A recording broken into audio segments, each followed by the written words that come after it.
पंडाल तैयार, समय तय है, सब कुछ है, लेकिन महाराष्ट्र में शपथ एक बार फिर से फंसती हुई नजर आ रही है। एकनाथ शिंदे फिर भड़क गए। क्यों भड़के हैं, नाराजगी क्यों है और शपथ में क्या दिक्कत आ गई है महाराष्ट्र में, सीधे भरत जी से समझेंगे। आपको सीधे भरत जी के पास लेकर चलता हूं। भरत जी, शपथ तो एक बार बड़ी खबर ये आ रही है, कि महाराष्ट्र शासन का जो इनविटेशन कार्ड है, जो निमंत्रण पत्र है आज मुख्यमंत्री पद के शपथ ग्रहण का, उसमें शिंदे का नाम नहीं है। पहली बात तो ये महाराष्ट्र शासन की तरफ से जो निमंत्रण पत्र जारी किया गया है, चलिए महाराष्ट्र शासन का निमंत्रण पत्र अलग कर देते हैं, लेकिन अजीत पवार की पार्टी की तरफ से एक निमंत्रण पत्र दूसरा जारी किया गया है, जिसमें लिखा गया है कि देवेंद्र फडणवीस की शपथ होनी है, जिसमें अजीत पवार दादा भी रहेंगे। अजीत दादा लिखा हुआ है, अजीत दादा, ये आपकी स्क्रीन पर रहा, देख लीजिए, इसमें अजीत दादा रहेंगे। लेकिन कहीं भी शिंदे का जिक्र नहीं है कि शिंदे उप मुख्यमंत्री पद की शपथ लेंगे या शिंदे शपथ लेंगे या शिंदे किसी भी तरह की शपथ लेंगे। इस निमंत्रण कार्ड में, अजीत पवार के निमंत्रण कार्ड में नहीं लिखा है। तीसरी जो सबसे बड़ी बात है, जो हैरान करने वाली बात है, वो ये है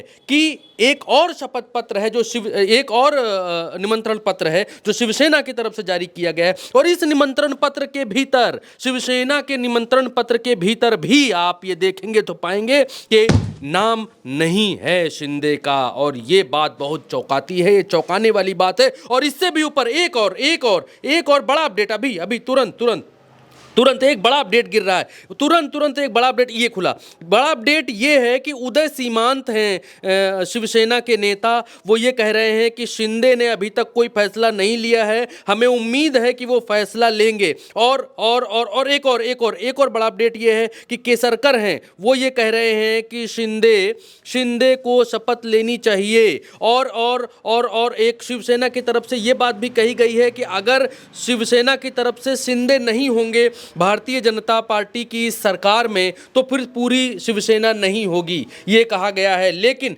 निमंत्रण पत्र छापा गया है और निमंत्रण पत्र के हिसाब से ये लग रहा है कि शिवसेना के लोग शपथ लेंगे, लेकिन शिंदे डिप्टी सीएम पद की शपथ नहीं ले सकते हैं। मे बी अभी तक जितने निमंत्रण पत्र छपे हैं उसमें से किसी में भी शिंदे का नाम यहां पर दिखाई नहीं दे रहा है। और शिंदे की पार्टी की तरफ से एक बढ़कर, चाहे केसरकर हो, चाहे दीपक केसरकर हो, चाहे उदय सामंत हों, चाहे और भी नेता हों, वो सब सिर्फ और सिर्फ एक ही बात कह रहे हैं कि हमें उम्मीद है कि शिंदे शपथ लेंगे, शपथ ले सकते हैं, लेकिन कोई ये कंफर्म नहीं कर पा रहा है कि शपथ होगी शिंदे की। और एक जो बयान, सबसे बड़ा बयान है, वो बयान ये है कि अगर सरकार में शिंदे नहीं तो शिवसेना से कोई नहीं। ये बहुत बड़ी बात शिवसेना की तरफ से निकल कर आई है। शपथ ग्रहण होने में सिर्फ और सिर्फ कुछ ही घंटे बाकी हैं, लेकिन किसी को ये बात मालूम नहीं है कि शिंदे शपथ लेंगे कि नहीं लेंगे। और शिंदे के साथ बड़ा खेल होता हुआ यहां पर दिखाई दे रहा है। किसी भी निमंत्रण पत्र में उनका नाम यहां पर दिखाई नहीं दे रहा। तीन निमंत्रण पत्र हैं, ये देखिए आपकी स्क्रीन पर, 3 निमंत्रण पत्र, तीनों में शिंदे का नाम नहीं।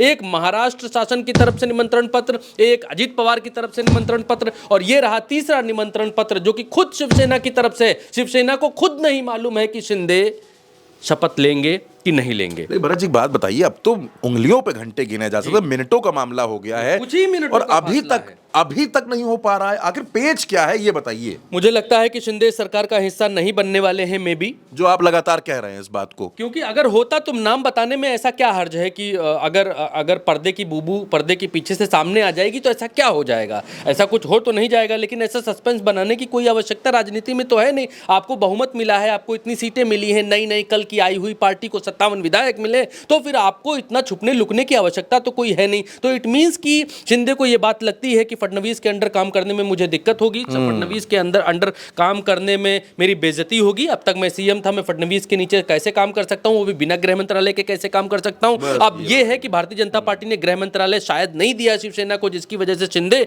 पर्दे के पीछे हैं और वो सामने आना नहीं चाहते हैं। अब यह है कि शिंदे की पार्टी सरकार में रहे, लेकिन शिंदे सरकार में ना रहे, ये बहुत प्रबलता से इसकी जो है वो आशंका। लेकिन पार्टी तो कह रही है अगर शिंदे नहीं तो शिवसेना से कोई नहीं। जी देखिए, सबके अलग अलग बयान आ रहे हैं, लेकिन कुल मिलाकर सारे बयानों को और सारी चीज़ों को, सारे सबूतों को, सारे निमंत्रण पत्रों को मद्देनजर रखते हुए जब हम इस बात को देखते हैं तो हम ये पाते हैं कि शिंदे शिवसेना से आउट होते हुए दिखाई दे रहे हैं। अब तक की जो स्थिति बनती हुई दिखाई दे रही है वो ये है कि शिंदे शिवसेना से इस सरकार में आउट रहेंगे। मे बी ये हो सकता है और उनकी पार्टी सरकार का हिस्सा रहे, क्योंकि अगर पार्टी सरकार में नहीं रहेगी तो भारतीय जनता पार्टी बहुत आसानी से शिवसेना को तोड़ सकती है, क्योंकि 13 से 14 ऐसे ऐसे विधायक हैं शिवसेना के भीतर जो भारतीय जनता पार्टी से ही आकर शिवसेना में चुनाव लड़े हैं। और भारतीय जनता पार्टी को, आप इस बात को गौर करिएगा कि भारतीय जनता पार्टी को बहुमत में आने के लिए सिर्फ 13 से 14 विधायकों की आवश्यकता है। और इस बात को भी गौर करिएगा कि महाराष्ट्र वही राज्य है जिस राज्य के भीतर स्पीकर 3-3, 4-4 साल तक सिर्फ और सिर्फ फैसले को लटकाए रखते हैं कि असली शिवसेना कौन, नकली शिवसेना कौन, जिन लोगों ने वोट दिया वो असली वोट था, सही वोट था कि नहीं वोट था, क्या वोट था। जब उद्धव की सरकार को